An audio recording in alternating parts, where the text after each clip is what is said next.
महाराष्ट्रात आपण चक्क डोळे पुरतो. कोणाचे?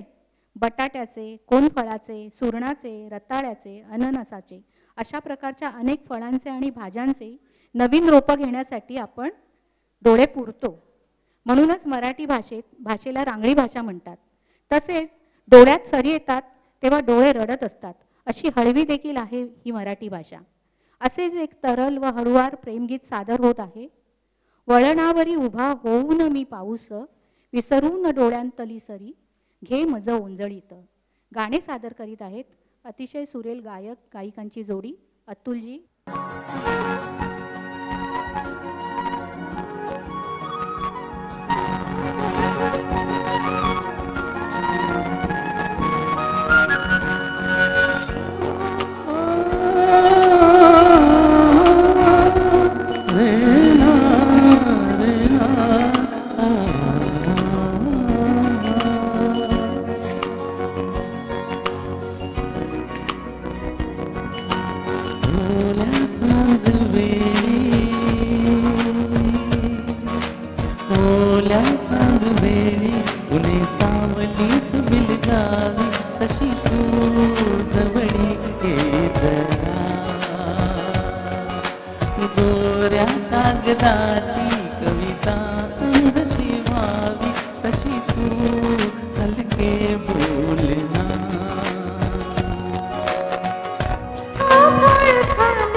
सांज वे